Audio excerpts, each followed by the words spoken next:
झरिया अग्नि प्रभावित क्षेत्र के विस्थापित परिवारों के लिए शुक्रवार का दिन खास रहा।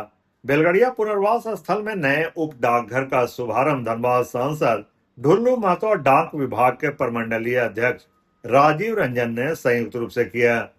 उप डाकघर शुरू होने से अब क्षेत्र के हजारों लोगों को डाक, बचत और बैंकिंग सेवाओं के लिए दूर दराज के इलाकों का रुख नहीं करना पड़ेगा। उद्घाटन समारोह को संबोधित करते हुए सांसद ढुल्लू महतो ने कहा कि बेलगड़िया में उप डाकघर की मांग लंबे समय से की जा रही थी। क्षेत्र की जरूरतों को देखते हुए इस मांग को पूरा कराने के लिए उन्होंने लगातार प्रयास किया। उन्होंने कहा कि उप डाकघर खुलने से स्थानीय लोगों को बचत खाता, डाक सेवाएं, बीमा और अन्य वित्तीय सुविधाएं अपने क्षेत्र में ही उपलब्ध होगी। सारे जगहों के लिए, वैष्णो देवी के लिए अभी फिर एक ट्रेन अभी प्रारंभ हो रहा तिरुपति के लिए। तो हम कह सकते हैं कि जो वादा मैंने चुनाव के समय में और जो इस विश्वास के साथ इस क्षेत्र के जनता ने हमें अपना मत दिया था, अपना मतदान किया था, मैं उसे खरा उतरने का काम किया हूँ। और जब तक मैं राजनीतिक क्षेत्र में, सामाजिक क्षेत्र में हूँ, मैं समाज का सेवा करता रहा हूँ, करता रहूँगा।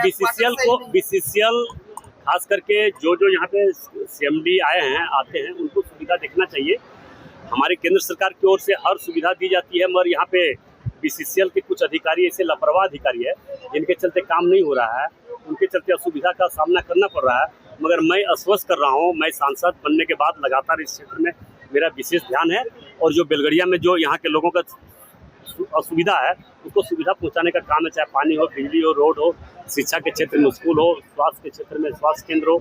उसके लिए हम लोग काम कर रहे हैं, आगे बढ़ेंगे और काम करने का प्रयास करेंगे। कौन क्या बोलता है, नहीं बोलता, उस ओर हमें नहीं जाना है। हमें धनबाद को विकास के क्षेत्र में आगे बढ़ाना है। यहाँ के आम जनता को सुख सुविधा पहुँचाना मेरा लक्ष्य है, मेरा काम है, मेरा धर्म है। इसके लिए भी हमारे केंद्र सरकार के द्वारा लगातार तरह तरह का स्कीम निकाला जा रहा है। प्रशिक्षण केंद्र यहाँ पे खोला जा रहा है।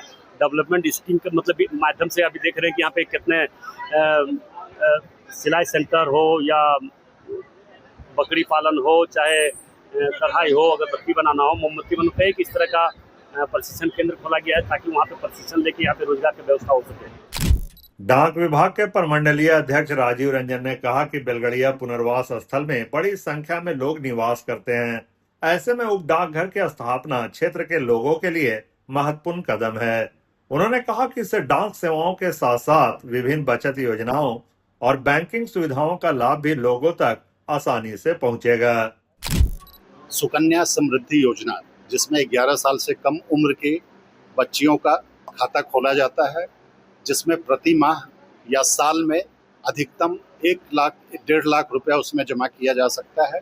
और जो 18 वर्ष की अवधि होने पर उनको उनकी पढ़ाई के लिए और 21 वर्ष की अवस्था पाने पर उनके विवाह के लिए ये राशि उन्हें उपलब्ध कराई जाएगी, जिससे कि उनके एम्पावरमेंट, उनके सशक्तिकरण की दिशा में एक बहुत ही महत्वपूर्ण स्कीम है। क्योंकि ये ऐसे क्षेत्र में है जो कि मेन शहर से दूर है और संचार की सुविधा, संचार ही ताकत है। और आज के डिजिटल युग में जितना ज़्यादा डिजिटल प्लेटफॉर्म से लोग जुड़ेंगे, उनका सशक्तिकरण, उनकी क्षमता उतनी ही विकसित होगी। इसलिए यहाँ के लोगों के लिए चाहे वो बचत की आदत हो, आर्थिक सुरक्षा का पहलू हो, बीमा से रिलेटेड सुरक्षा का पहलू हो, मेल से रिलेटेड जो भी उनके कॉरेस्पॉन्डेंट्स होंगे, स्पीड पोस्ट, पार्सल, इन सभी की सुविधा यहाँ से उपलब्ध हो जाएगी और लोगों को इससे बहुत ही राहत मिलेगी। उनके आर्थिक उन्नति, सामाजिक उन्नति में बहुत बड़ा योगदान प्ले करेगा।